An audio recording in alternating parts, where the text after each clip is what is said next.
اللهم صل على سيدنا محمد یا رب صل وسلم. بسم اللہ الرحمن الرحیم. سورہ یوسف کا رکوع نمبر 9 اور 13ویں پارے کا رکوع نمبر 3 چل رہا تھا اور ہم یہاں تک پہنچے تھے آیت نمبر 77 تک. قالوا ان یسرق فقد سرق اخ له من قبل. یہاں تک تفسیر ہو گئی تھی. یہاں سے میں ابھی شروع کرتا ہوں. اس سے پہلے بات چل رہی تھی کہ یوسف علیہ السلام نے اپنے بھائی کے سامان میں پیالہ رکھوا دیا اور پھر ایک شخص نے ندا لگائی کہ اے قافلے والو تم چور ہو. قافلے والوں نے کہا کہ ہم زمین میں فساد مچانے نہیں آئے اور اللہ کی قسم ہم چور بھی نہیں ہیں. تو انہی کی زبان سے اگلوایا گیا کہ بتاؤ پھر اس کی جزا کیا ہے جس کے سامان سے وہ پیالہ نکلے، یعنی جو چور ثابت ہو جائے اس کی سزا کیا ہے. تو انہوں نے کہا کہ بھائی سزا یہی ہے کہ ہمارے دین میں اس کو رکھ لیا جاتا ہے غلام بنا کے، خادم بنا کے. تو بالآخر وہ پیالہ بنیامین کے تھیلے سے، بنیامین کے کجاوے سے، بنیامین کے جو بھی سامان تھا وہاں سے نکل آیا. اور اللہ تعالیٰ فرماتے ہم نے اس طرح سے یوسف کو ایک تدبیر سکھائی. قالوا ان یسرق فقد سرق اخ له من قبل. تو وہ کہنے لگے بھائی کہ اگر اس نے چوری کی ہے تو اس کے بھائی نے بھی پہلے چوری کی تھی، یعنی یوسف نے. کیسے یہ الزام لگایا انہوں نے، اس کے بارے میں ہمیں صحیح روایت تو نہیں ملتی. البتہ در منصور میں ایک روایت ہے. روایت اگرچہ ضعیف ہے لیکن خوب سمجھ لیں کہ تاریخی واقعات میں ضعیف روایت پیش کرنے میں کوئی حرج نہیں ہے جبکہ اس کے مقابلے میں کوئی صحیح روایت موجود نہ ہو. اگر صحیح روایت موجود ہے پھر ضعیف روایت کو آپ پیش نہیں کر سکتے. وجہ اس کی یہ کہ ظاہر ہے ایک مستند چیز موجود ہے تو آپ کمزور کو کیوں پیش کر رہے ہیں. اگر اس کے مقابلے میں کوئی صحیح روایت نہیں ہے تو پھر ضعیف پیش کرنے میں کوئی حرج اس لیے نہیں ہے کہ ضعیف موضوع نہیں ہوتی ہے. ضعیف میں اس کا امکان ہوتا ہے کہ یہ صحیح ہو، کیونکہ ضعیف روایت اس کو کہتے ہیں کہ بیان کرنے والوں میں کوئی کذاب اور دجال نہ ہو، جھوٹا راوی نہ ہو. تو جھوٹا راوی ہوگا پھر تو وہ اس کی بات کو بالکل من گھڑت سمجھا جائے گا، اور کمزور راوی ہے تو اس بات کا بہرحال امکان ہے کہ یہ واقعہ ہوا ہو. تو وہ کہا جاتا ہے کہ جی یوسف علیہ السلام کی جو پھپھی تھیں انہوں نے یوسف علیہ السلام کو بچپن میں اپنے پاس رکھا تھا. تو وہ پھپھی اپنے اس بھتیجے سے بہت زیادہ محبت کرتی تھیں. تو یوسف علیہ السلام کے والد صاحب نے ارادہ کیا ان کو اپنے پاس رکھنے کا. تو پھپھی نے بہانہ کر کے ان پہ چوری کا الزام لگا دیا، اور یہی کام کیا جو ابو ہے کہ کچھ ان کے سامان میں نا اپنی کوئی چیز رکھ دی اور پھر تلاش کرتی رہیں اور پھر یہ الزام لگایا کہ اس نے چوری کی ہے. تو انہی کے سامان سے نکلا. تو وہ چوری کر کے نا پھپھی نے محبت میں اپنے پاس رکھ لیا ان کو. اور پھر جب حضرت یوسف علیہ السلام کی پھپھی کا انتقال ہوا ہے تو پھر یہ یوسف علیہ السلام دوبارہ اپنے والدین کی کسٹڈی میں ان کی حضانت میں آ گئے. تو محبت میں ایک الزام لگایا تاکہ میں اپنے اس بھتیجے کو جانے نہ دوں. وجہ اس کی یہ تھی یوسف علیہ السلام میں اتنی اٹریکشن تھی، حسین بھی تھے اور ظاہر ہے کچھ ایسی صلاحیتیں تھیں کہ جس کے ساتھ رہتے اس کو محبت ہو جاتی.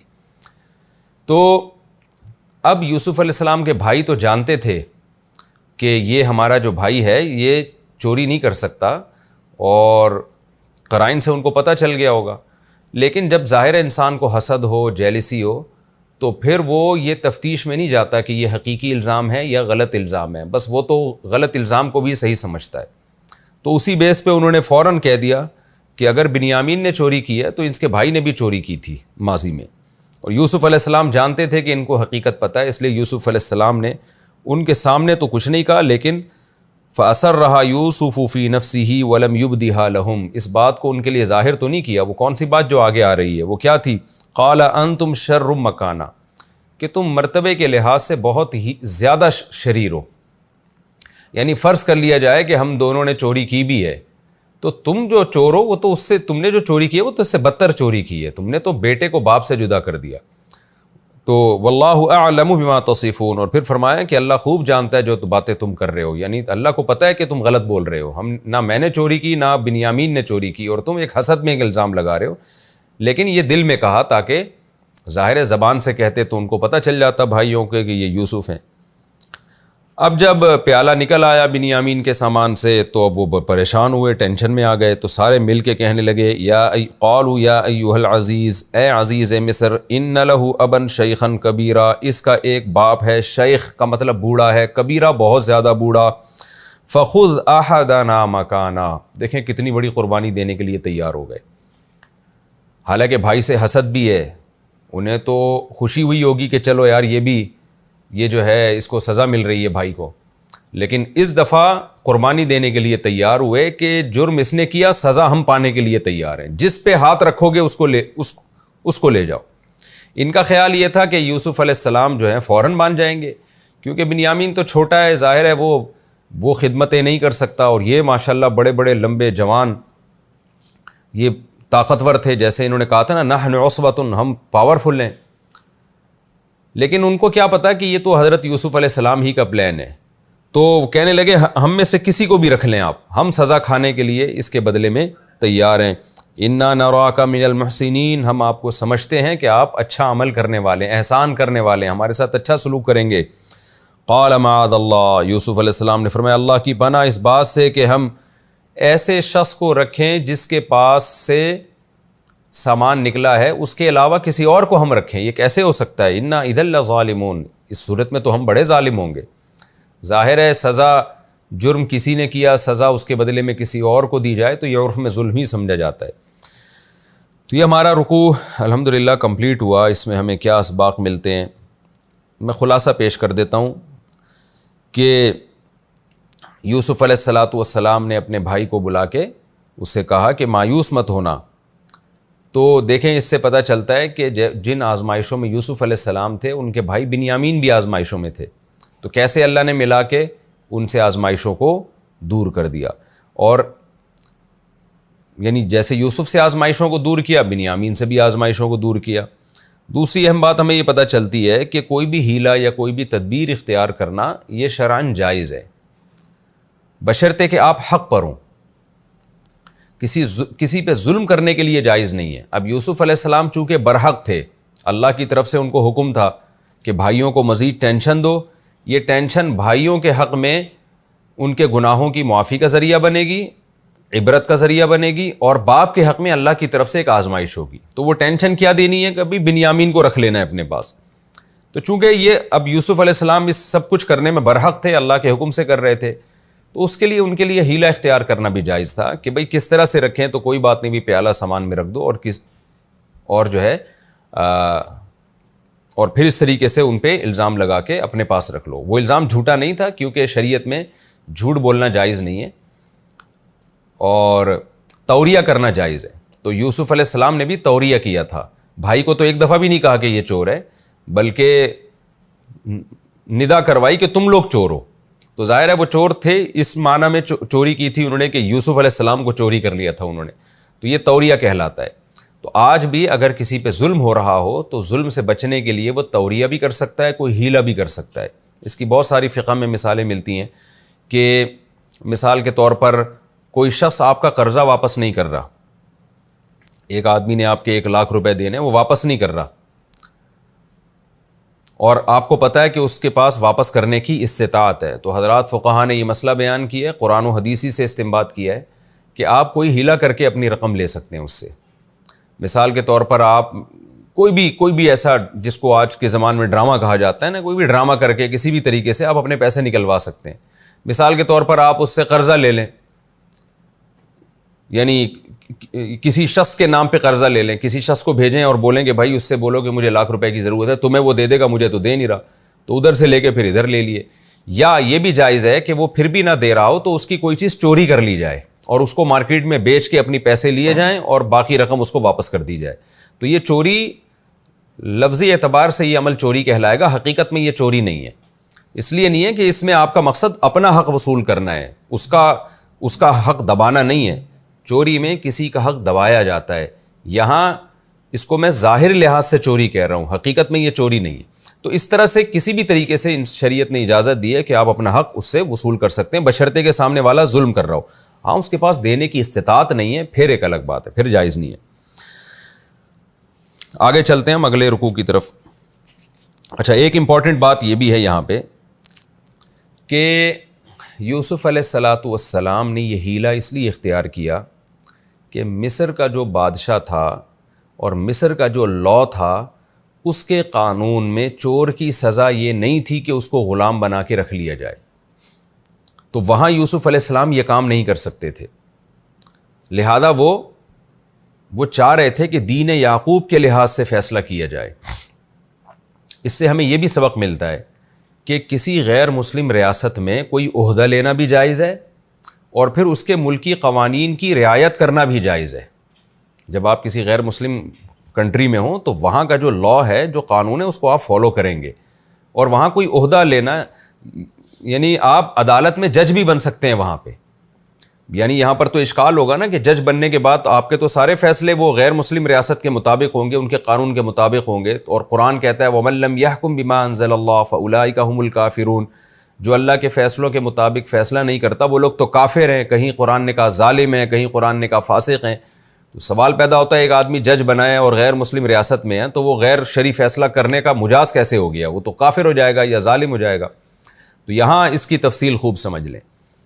دیکھیں، غیر مسلم ریاست میں اگر کوئی جج بنتا ہے اور اس ملک کے قانون کے مطابق فیصلہ کرتا ہے، لیکن اس فیصلے کو وہ شریعت کا فیصلہ نہیں سمجھتا اور برحق نہیں سمجھتا، بلکہ اس سے بھی پہلے میں اور آسان کر کے اسٹیپ بائی اسٹیپ یہ مسئلہ سمجھاتا ہوں کہ آپ کسی غیر مسلم ریاست میں عدالت میں جج ہیں اور کوئی ایسا فیصلہ آپ کر رہے ہیں کہ شریعت میں اس کے اگینسٹ دوسرا فیصلہ موجود ہے،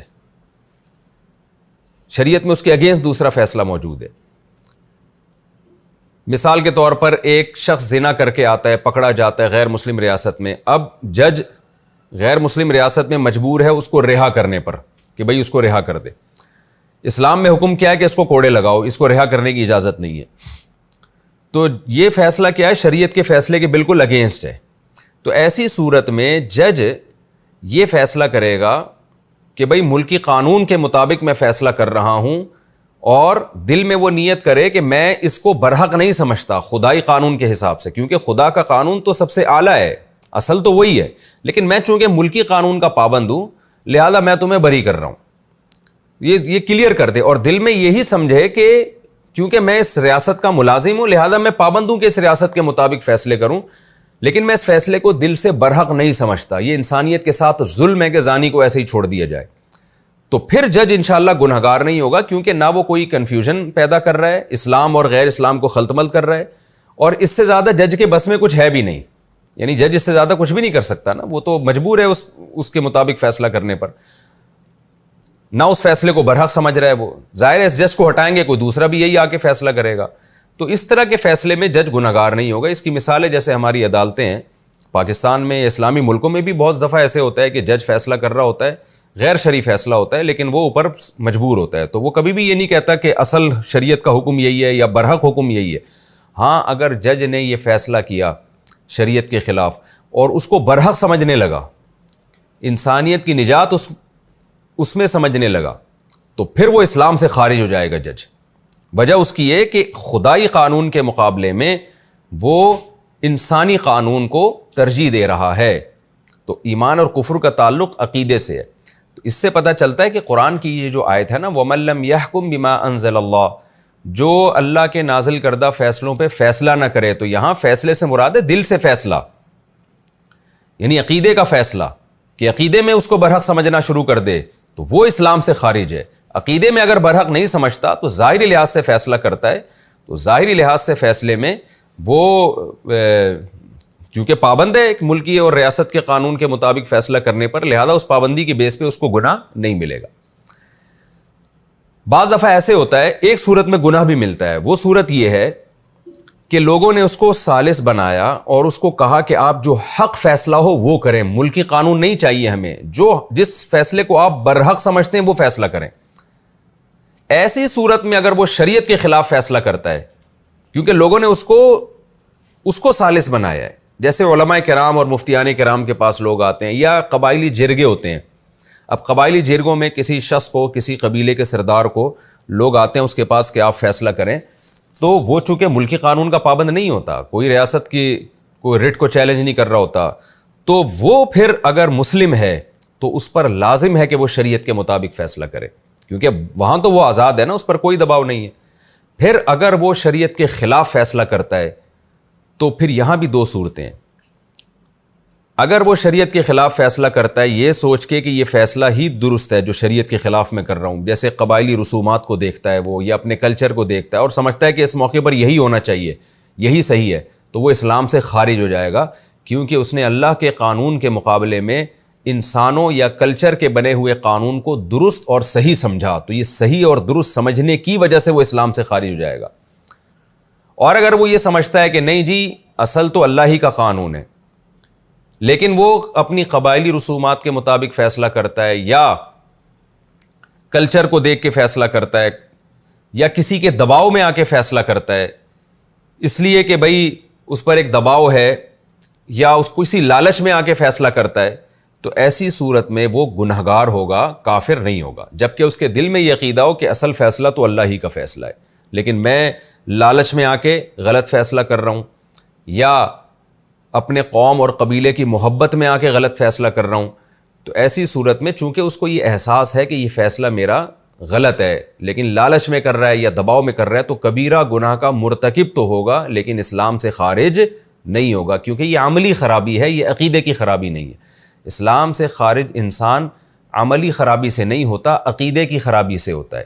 جیسے ایک شخص عملاً نماز نہیں پڑھتا تو وہ کافر نہیں ہوگا، کبیرہ گناہ کا مرتکب ہوگا، لیکن عملاً نماز پڑھ رہا ہو لیکن نماز کو ضروری نہیں سمجھتا تو پڑھنے کے بعد بھی وہ مسلم نہیں ہوگا، وہ کافر ہوگا، کیونکہ عقیدہ اس کا یہ کہ نماز ضروری نہیں ہے۔ تو اسلام سے خارج ہونے کے لیے دل کا جو عقیدہ ہے وہ غلط ہونا ضروری ہے، عملاً کوتاہیوں سے انسان کافر نہیں ہوتا، یہ خوب سمجھ لیں۔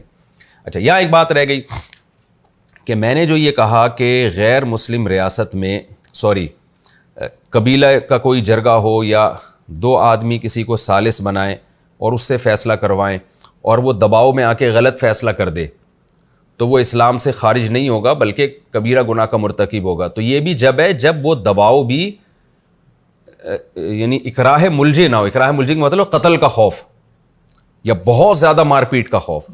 اگر کسی پہ اتنا دباؤ ڈالا گیا کہ وہ مجبور ہو گیا تو اس صورت میں بھی اللہ کی رحمت سے امید ہے کہ اللہ تعالیٰ اس کو معاف کر دیں گے، بشرطے کہ اس کے دباؤ میں آنے سے کسی پہ ظلم نہ ہو رہا ہو۔ یعنی ظلم سے میری مراد یہ ہے کہ اس کے دباؤ میں آنے سے کسی ناحق انسان کا قتل نہ ہو رہا ہو۔ تو اپنی جان بچانے کے لیے کسی ناحق کو قتل کرنا یہ شرعاً جائز نہیں ہے۔ مثال سے میں بات سمجھاتا ہوں، ایک آدمی کے پاس کیس آیا، لوگوں نے اس کو حکم بنایا اور اس پہ دباؤ ڈالا کہ یہ شخص قاتل نہیں ہے لیکن تم نے فیصلہ کرنا ہے کہ فیصلے میں اس کو قاتل ثابت کرنا ہے تاکہ ہم قصاصاً قتل کریں۔ تو ایسی صورت میں جج پہ جتنا بھی دباؤ ڈالا جائے جج کے لیے یہ غلط فیصلہ جائز نہیں ہے۔ وجہ اس کی ہے کہ اپنی جان بچانے کے لیے کسی بے گناہ پہ قتل کا الزام لگا کے اس کو قتل کروانا یہ جائز نہیں، ایسا دباؤ شریعت میں معتبر نہیں، کیونکہ جتنی آپ کی جان قیمتی ہے اتنی اس کی جان بھی قیمتی ہے۔ ہاں، مالی نقصان کروایا جا سکتا ہے اپنی جان بچانے کے لیے، لیکن پھر اس مالی نقصان کی تلافی اس کے اوپر ہوگی، شرعاً یہ مکلف ہوگا کہ اس مالی نقصان کی بعد میں کسی طریقے سے تلافی کرے۔ تو یہ کچھ تفصیل تھی جو میں نے آپ کے سامنے پیش کی۔ اچھا، بعض دفعہ یہ بھی ہوتا ہے کہ کسی غیر مسلم ریاست میں آپ ایسا قانون پہ فیصلہ کر رہے ہیں جو غیر شرعی ہے، لیکن وہ غیر شرعی بالکل شریعت کے اگینسٹ نہیں ہوتا، بلکہ شریعت میں ایک چیز کی سزا زیادہ ہے، آپ فیصلہ کر کے اس کی سزا کم دے رہے ہو۔ مثال کے طور پر امریکہ کی عدالت میں کسی شخص پہ چوری ثابت ہوتی ہے اور جج ایک مسلم ہے تو جج اس کو جیل کی سزا دے دیتا ہے، حالانکہ اسلام میں سزا کیا ہے کہ ہاتھ کاٹنا۔ تو یہاں ہم یہ نہیں کہیں گے کہ اس نے غیر شرعی فیصلہ کیا ہے، بلکہ ہم یہ کہیں گے کہ سزا تو ہاتھ کاٹنا بنتی تھی لیکن اس نے بالکل بری ذمہ قرار دینے کے بجائے کم سزا کر دی ہے۔ تو اگر یہ بھی نہ ہوتا تو بالکل بھی چور کو سزا نہ ملتی۔ تو یہاں ہم یہ کہیں گے کہ یہ کسی نہ کسی درجے میں شریعت کے حکم کا معاون اور مددگار بن رہا ہے کہ چلو ہاتھ نہیں کٹوا رہا تو کم از کم جیل تو بھجوا رہا ہے نا اس کو۔ لیکن ہمارے ہاں لوگ ایسے فیصلوں کو بھی غیر شرعی کہہ دیتے ہیں، تو یہ غیر شرعی نہیں ہے۔ آپ یہ کہہ سکتے ہیں کہ جو شریعت میں کامل سزا جو ملنی چاہیے تھی وہ نہیں ملی، ناقص سزا مل گئی ہے، تو سزا نہ ملنے سے بہرحال بہتر ہے کہ ناقص سزا ہی مل جائے۔ تو ایسی صورت میں اس فیصلے کو غیر شرعی نہیں کہا جائے گا، بلکہ یہ کہا جائے گا کہ شریعت پر جہاں پورا عمل نہیں ہو رہا تو something is better than nothing, کم از کم کچھ تو عمل ہو رہا ہے نا، چور کو کچھ نہ کچھ سزا تو مل رہی ہے. تو یہ بہرحال ایک بہت تفصیلی مسئلہ ہے. آج کل ہمارے ہاں سب پہ ہی فتویٰ لگا دیا جاتا ہے، بس ایک آیت پڑھی جاتی ہے وَمَن لَّمْ يَحْكُم بِمَا أَنزَلَ اللَّهُ فَأُولَٰئِكَ هُمُ الْكَافِرُونَ، جو لوگ اللہ کے فیصلوں پہ فیصلہ نہیں کرتے وہ کافر ہیں. تو اس کی وجہ سے بعض لوگوں نے اس میں اتنا غلو کیا ہے. ماضی قریب میں یہ بہت زیادہ فتویٰ پھیلایا گیا تھا کہ اسلامی ملکوں میں جتنے ججز ہیں کوئی بھی اگر غیر شرعی فیصلہ کرے گا تو اسلام سے خارج ہو جائے گا، پھر اسلام سے جب خارج ہوگا تو اس کی بیوی کا نکاح بھی ٹوٹ جائے گا، پھر آگے بچے بھی ولد الزنا پیدا ہوں گے. اتنی اس میں مبالغہ آرائی کی گئی ہے. وجہ اس کی ہے کہ قرآن مجید کی آیتوں کا وہ مفہوم نہیں لیا جا رہا جو اسلاف سے چلا آ رہا ہے. جب آپ اپنے طور پہ قرآن کا ترجمہ پڑھ کے اور فتوے لگانا شروع کر دیتے ہیں تو یہ بہت خطرناک بات ہے. تو اگرچہ قرآن میں یہ بات واضح طور پر لکھی ہوئی ہے وَمَن لَّمْ يَحْكُم بِمَا أَنزَلَ اللَّهُ فَأُولَٰئِكَ هُمُ الْكَافِرُونَ، جو اللہ کے فیصلوں پہ فیصلہ نہیں کرتا وہ کافر ہے. اور آگے کہا وہ ظالم ہے، آگے کہا وہ فاسق ہے. وہ کافر بھی ہے، ظالم بھی ہے، فاسق بھی ہے. تو اس آیت سے کا وہ مفہوم ہے جو میں نے آپ کے سامنے پیش کیا. یہی مفہوم چاروں ائمہ سے منقول ہے، امام ابو حنیفہ، امام مالک، امام شافعی، احمد بن حنبل رحمہم اللہ تعالی. ان چاروں فقہا، چاروں مکاتب فکر اس پر متفق ہیں کہ جج کسی دباؤ میں آ کے غیر شرعی فیصلہ کرتا ہے اور لیکن اس فیصلے کو برحق نہیں سمجھتا تو وہ کافر نہیں ہوگا، وہ گنہگار ہوگا. تو یہاں جو آیت ہے نا وَمَن لَّمْ يَحْكُم بِمَا أَنزَلَ اللَّهُ، جو اللہ کے فیصلوں پہ فیصلہ نہیں کرتا، وہاں فیصلے سے مراد ہے یعنی ہم جیسے کسی سے کہتے ہیں نا تم خود فیصلہ کرو کہ ایک خدا ہے یا زیادہ خدا ہیں، تو وہ فیصلہ کر کے بتاتا ہے کہ خدا ایک ہے. تو یہ فیصلہ کیا ہے؟ دل کا فیصلہ ہے، دل کا فیصلہ ہے. تو اگر جج یہ سمجھتا ہے کہ اصل فیصلہ تو وہی ہے جو اللہ اور اس کے رسول کا فیصلہ ہے، برحق وہی ہے، لیکن میں چونکہ اس ملک کے قانون کا پابند ہوں اور میں جب فیصلہ کر رہا ہوں تو پہلے سے یہ بات طے شدہ ہے کہ میں اللہ کا قانون نہیں بتا رہا، میں اس ملک کا لا بتا رہا ہوں تمہیں، تو پھر وہ کافر نہیں ہوگا. کیونکہ جیسے میرے پاس کوئی آئے اور پوچھنے کے لیے کہ مفتی صاحب ایک وراثت کے آپ مجھے فیصلہ کر کے بتائیں کہ بیٹے کو کتنا حصہ ملے گا، بیٹی کو کتنا حصہ ملے گا، تو میں اس کو خدا کا قانون بتاؤں گا. لیکن وہ مجھے کہتا ہے مجھے خدا کا قانون نہ بتائیں، مجھے امریکہ کا قانون بتائیں، تو میں امریکہ کا قانون اس کو بتا دوں گا، بھائی امریکہ کے حساب سے ایسا ہے تو یہ لاگو ہوگا تمہارے اوپر. تو یہاں کبھی بھی میں ایسا نہیں ہوگا کہ میں کہوں گا کہ خدا کے قانون کے مقابلے میں امریکہ کا قانون بہتر ہے، بلکہ بھائی جو تم نے پوچھا ہے میں وہ بتا رہا ہوں. تو جج بھی جب کوئی شخص جج کے پاس کسی کنٹری میں جاتا ہے تو وہ یہ سوچ کے جاتا ہے کہ جج مجھے اس ملک کے قانون کے حساب سے فیصلہ کرے گا، وہ خدائی قانون کے حساب سے فیصلہ نہیں کرے گا. اور جج کے بارے میں پہلے سے ہی بات طے شدہ ہوتی ہے. تو اگر جج اس مخلوق کے قانون کو خدائی قانون سے اعلیٰ اور افضل سمجھتا ہے تو کافر ہے، اگر اعلیٰ اور افضل نہیں سمجھتا پھر کافر نہیں. ہاں جو عدالت میں جا رہا ہے نا اس کے بارے میں بہت سخت خطرہ موجود ہے. مثال کے طور پر ایک مسلمان کو پتہ ہے کہ میرے باپ کے مرنے کے بعد یا میرے مرنے کے بعد میری وراثت میں بیٹے کا اتنا حصہ، بیوی کا اتنا حصہ، لیکن وہ یہ سمجھتا ہے کہ یہ طریقہ ٹھیک نہیں ہے، اسلام نے معاذ اللہ کوئی ظلم زیادتی کر لی، لہذا میری وراثت، وہ وصیت کر کے چلا جاتا ہے کہ میری وراثت کو امریکہ یا جاپان کے قانون کے مطابق تقسیم کیا جائے.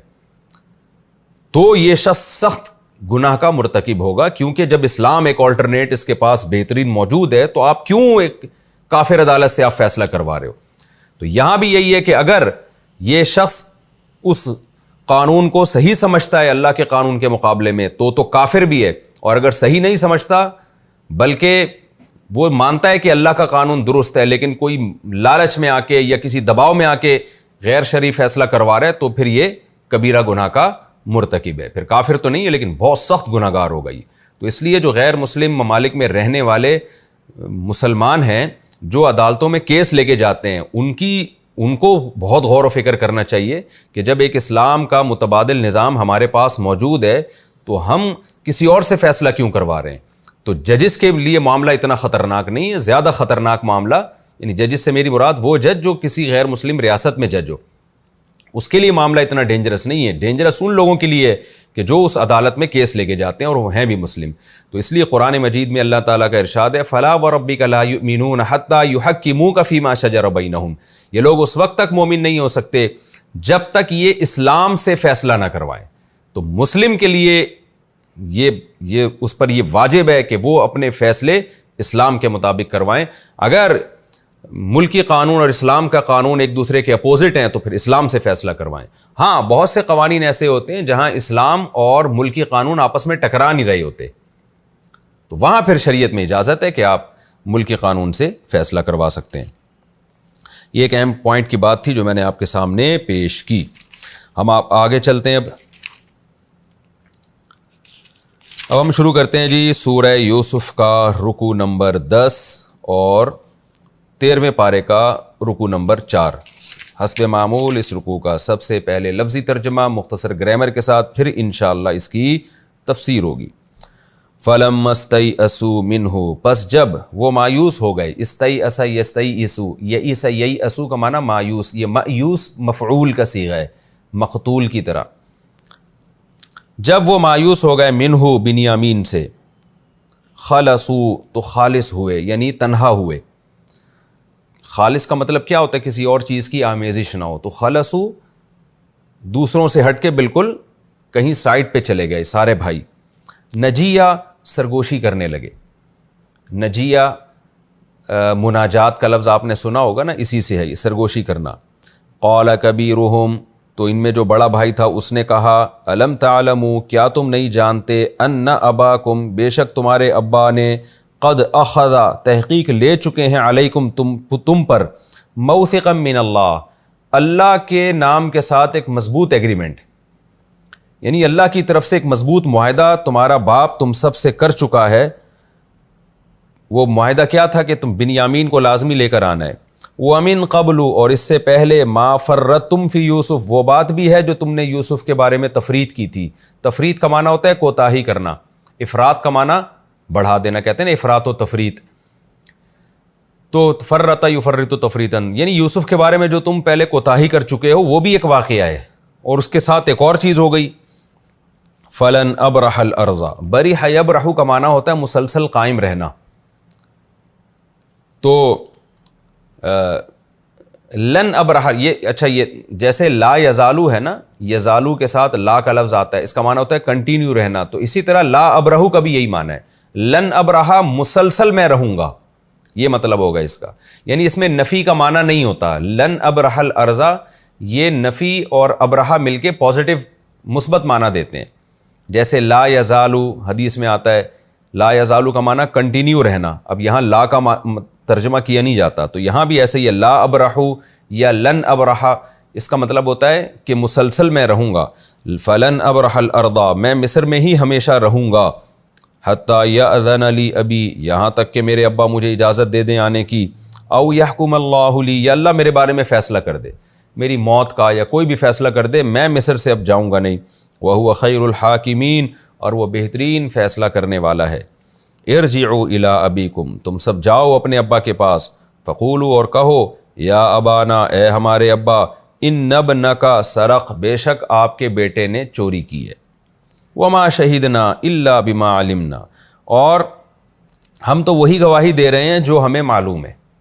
ما شہدنا، ہم نہیں گواہی دے رہے، الا بما، مگر اس علم کی، علمنا جو ہم جانتے ہیں، ہم تو وہی کہہ رہے ہیں جو ہمیں پتہ ہے۔ وما کننا، اور نہیں تھے ہم، للغیبی، غیب کے، حافظین، حفاظت کرنے والے، یعنی ہم جب آپ سے مضبوط قسمیں لے رہے تھے کہ ہم بنیامین کو لازمی لے کر آئیں گے، تو اس وقت ہم غیب کے محافظ تو نہیں تھے نا، ہمیں غیب کا تھوڑی پتہ تھا کہ فیوچر میں یہ ہو جائے گا۔ واسأل القریہ، سأل یسأل، پوچھنا، اصل میں الف تھا جو لکھا ہوا تھا وہ سائلنٹ بھی ہو گیا اور اس کو کتابت میں بھی حذف کر دیا۔ واسأل القریہ، اس بستی سے پوچھیں آپ، التی کننا فیہا، وہ بستی جس میں ہم تھے، والعیر التی، اور وہ قافلہ، اس سے بھی پوچھیں، اقبلنا فیہا، جس قافلے میں ہم لوٹے ہیں، یہ پورا ایک قافلہ چلا تھا تو اس قافلے والوں سے جا کے پوچھیں۔ وَإِنَّا لَصَادِقُونَ، اور بے شک ہم سچے ہیں، ہم جھوٹ نہیں بول رہے۔ قَالَ بَلْ سَوَّلَتْ لَكُمْ أَنفُسُكُمْ أَمْرًا، حضرت یعقوب نے فرمایا، نا، بلکہ گڑھ لیا ہے تمہارے لیے تمہارے نفسوں نے کوئی معاملہ۔ وہی الفاظ حضرت یعقوب نے دہرائے جو یوسف علیہ السلام کے معاملے میں دہرائے تھے، کچھ گھڑ لیے نئی بات تم نے۔ فَصَبْرٌ جَمِيلٌ، پس ایسا صبر کروں گا جس میں کسی سے کوئی شکایت نہیں ہوگی۔ عَسَى اللّٰهُ، اللہ سے امید ہے، أَن يَأْتِيَنِي بِهِمْ جَمِيعًا، کہ اللہ ان سب کو واپس لے آئے۔ إِنَّهُ هُوَ الْعَلِيمُ الْحَكِيمُ، بے شک وہ خوب جاننے والا اور حکمت والا ہے۔ وَتَوَلَّى عَنْهُمْ، اور یعقوب علیہ السلام نے ان سب سے پیٹھ پھیری۔ وقال، اور کہنے لگے، یا اسفا علی یوسف، ہائے افسوس ہے یوسف پر. اسفا جب غم کے موقع پر انسان کو بہت گھٹ رہا ہوتا ہے نا، وہ جیسے ہم اردو میں ہائے کہہ دیتے ہیں، تو یہ ایسے اسف اصل میں تاسف کو کہتے ہیں، غم اور تاسف. یا اسفا علی یوسف، ہائے غم ہے، افسوس ہے یوسف پر. وابیضت عیناہ، ابیضا اصل میں ابیضا یہ لکھنا ہے بیض سے، بیض کہتے ہیں نا سفید بیج، ابیض سفید رنگ کو کہتے ہیں، بیج اس کی جمع آتی ہے، ابیض بیاض سفیدی کو کہتے ہیں. اور افعلال باب آتا ہے ابیضا سفید ہونا، بیضا عربی میں انڈے کو کہتے ہیں، وہ بھی سفید ہوتا ہے نا. وابیضت عیناہ، آپ کی دونوں آنکھیں سفید ہو گئیں، یعنی نابینا ہو گئی، یہ کنایہ ہے نابینا ہونے سے. من الحزن غم کی وجہ سے. فہوا کظیم اور آپ گھٹ رہے تھے. کظم کہتے ہیں یعنی غم کے یا غصے کے کڑوے گھونٹ کو پینا. جب گھٹ رہا ہوتا ہے نا انسان کہ وہ اپنے غم کو ظاہر نہ کر سکے اور گھٹ رہا ہو، تو اس صورت کو کظم کہا جاتا ہے. قرآن میں آتا ہے نا والکاظمین الغیظ، نیک لوگوں کی اللہ نے علامت بیان کی جو غیظ و غضب کے کڑوے گھونٹ کو پیتے ہیں، برداشت کرتے ہیں. قالو تو بیٹے کہنے لگے تاللہ اللہ کی قسم، تفتأ تذکر یوسف. تفتأ کا معنی بھی کنٹینیو رہنا، لا یزالو کنٹینیو کسی کام میں رہنا، لا اب یبرحو کنٹینیو کسی کام میں رہنا، تفتأ کنٹینیو کسی کام میں رہنا. یہ تینوں لفظ ایک ہی معنی میں استعمال ہوتے ہیں. تفتأ آپ مسلسل، تذکر یوسف یوسف کو یاد کرتے رہیں گے، حتیٰ تکون حرزن یہاں تک کہ مریض بن جائیں. حرز اس بیماری کو کہتے ہیں جس میں انسان کی موت واقع ہو جاتی ہے، یعنی خطرناک بیماری. حتیٰ تکون حرزن یہاں تک کہ آپ شدید بیمار ہو جائیں گے، ایسی بیماری جو قریب بموت ہو. او تکون من الہالکین یا آپ بالکل ہی ہلاک نہ ہو جائیں کہیں.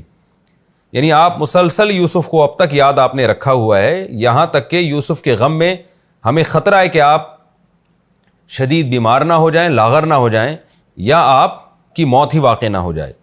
قالا تو یعقوب علیہ السلام نے فرمایا انما اشکو میں تو صرف شکایت کرتا ہوں، بثی اپنی پریشانی کی، وحزنی اور اپنے غم کی، الی اللہ اللہ سے. بث کا معنی بھی پریشانی اور حزن کا معنی بھی پریشانی. انما اشکو بثی وحزنی الی اللہ، یعنی اس کا ترجمہ کیا جاتا ہے رنج و غم. وَأَعْلَمُ مِنَ اللَّهِ اور میں اللہ کے بارے میں جانتا ہوں، ما وہ باتیں لا تعلمون جو تم نہیں جانتے. یا بنیا اے میرے بیٹو، اذهبوا جاؤ، فتحسسوا اور تلاش کرو. تحسس کا معنی یہ حس سے نکلا ہے نا، جستجو کرو، تلاش کرو، می یوسف یوسف کی، و اخیہ اور اس کے بھائی کی. وَلَا تَيْأَسُوا مِن رَوْحِ اللَّهِ روح رحمت کو کہتے ہیں، اور اللہ کی رحمت سے نا امید مت ہو. انہو بے شک بات یہ ہے کہ لا ییأسوا من روح اللہ اللہ کی رحمت سے مایوس نہیں ہوتے، الا القوم الکافرون مگر وہ قوم جو کافر ہے. کافر لوگ ہی اللہ کی رحمت سے مایوس ہوتے ہیں. فلما دخلوا علیہ پس جب یہ یوسف کے پاس آئے، بھائی دوبارہ چلے گئے مصر میں، یوسف کے پاس آئے. قالوا کہنے لگے یا ایھا العزیز اے عزیز مصر، مسنا چھوا ہے ہم کو، وَأَهْلَنَا اور ہمارے گھر والوں کو، الضر مصیبت نے، بھوک نے، افلاس نے، قحط پڑا ہوا ہے اور جمع پونجی ختم ہو گئی ہے، تو ہمیں بہت سخت مشکلات نے گھیرا ہوا ہے. وَجِئْنَا اور ہم لائے ہیں، اصل میں جئنا کا معنی آنا، لیکن جب اس کے بعد با ہو تو اس کا معنی لانا. تو ہم لائے ہیں بِضَاعَةٍ، بضاعہ کا مطلب جمع پونجی، مزجاتن کا معنی بہت تھوڑی سی، یعنی ہم بہت تھوڑی سی جمع پونجی لے کر آئے ہیں، یعنی ہمارے پاس راشن کے پورے پیسے بھی نہیں ہیں، یہ مطلب ہوا.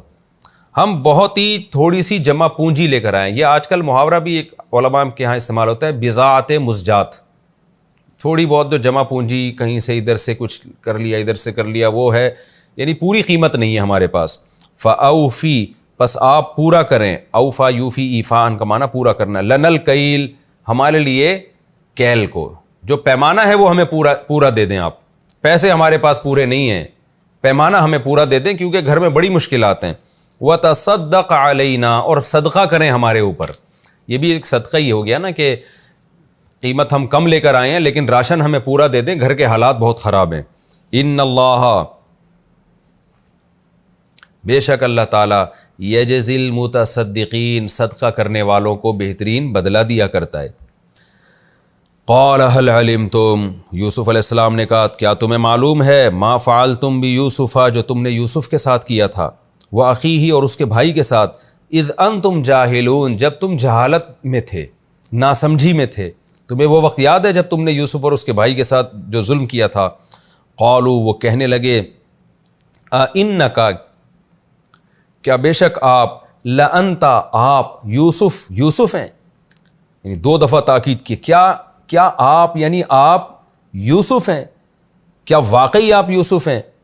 قال انا یوسف، یوسف علیہ السلام نے کہا میں یوسف ہوں، وہذا اخی اور یہ میرا بھائی ہے، قد من اللہ علینا تحقیق احسان کیا ہے اللہ نے ہمارے اوپر، انہ بے شک بات یہ ہے، من یتقی جو تقوی اختیار کرتا ہے، ویصبر اور صبر کرتا ہے، فإن اللہ لا یضیع اجر المحسنین اللہ ایسے نیک لوگوں کے اجر کو ضائع نہیں کرتے۔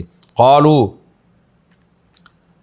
وہ بھائی کہنے لگے تاللہ اللہ کی قسم، لقد آثرک اللہ علینا، آثر یوثر ایثارا اکرم یکرم کی طرح ترجیح دینا، ہم کہتے ہیں نا ایثار کرنا چاہیے، اللہ کی قسم اللہ نے آپ کو ترجیح دی ہے ہمارے اوپر، وَإِن كُنَّا لَخَاطِئِينَ میں نے کئی بار بتایا نا ان کے بعد جب لام آ رہا ہو تو اس کا معنی یہ انا کے معنی میں ہوتا ہے، وَإِن كُنَّا اور بے شک ہم ہیں، لَخَاطِئِينَ خطا کرنے والوں، یا ہم تھے خطا کرنے والوں میں سے، ہم غلط تھے۔ قال لا تثریب، تثریب کہتے ہیں حرج، لا تثریب علیکم اليوم تم پر آج کے دن کوئی حرج نہیں ہے، کوئی الزام نہیں ہے، یعنی میرا دل تمہاری طرف سے صاف ہے۔ یغفر اللہ لکم اللہ تمہاری مغفرت کرے، وہو ارحم الراحمین اور وہ رحم کرنے والوں میں سب سے زیادہ رحم کرنے والا ہے۔ اذهبوا بقمیصی، ذہابہ کے بعد جب با آئے تو مطلب لے جاؤ، اذهبوا لے جاؤ بقمیصی ھذا میری اس قمیص کو، فالقوہ القیو ڈالنا، القوہ اور اس قمیص کو ڈال دو، علی وجہ ابی میرے باپ کے چہرے پر، یاتی بصیرہ وہ لوٹ آئے گا بینا ہو کے، یعنی اس کی بینائی لوٹ آئے گی، واتونی باہلکم اور لے آؤ پورا اپنے اہل کو، اجمعین سب کے سب کو، پورا خاندان لے آؤ۔ یہ جناب اس رکوع کا لفظی ترجمہ مختصر گرامر کے ساتھ ہو گیا۔ اب انشاءاللہ ہم اگلے ایپیسوڈ میں، وقت ہمارا مکمل ہو گیا ہے، اگلے ایپیسوڈ میں انشاءاللہ سورہ یوسف کا رکوع نمبر 10 اور 13ویں پارے کا رکوع نمبر 4 انشاءاللہ میں اس کی تفسیر شروع کروں گا۔ اللہ تعالی ہمیں سمجھنے کی اور عمل کی توفیق عطا فرمائے۔ وما علینا الا البلاغ۔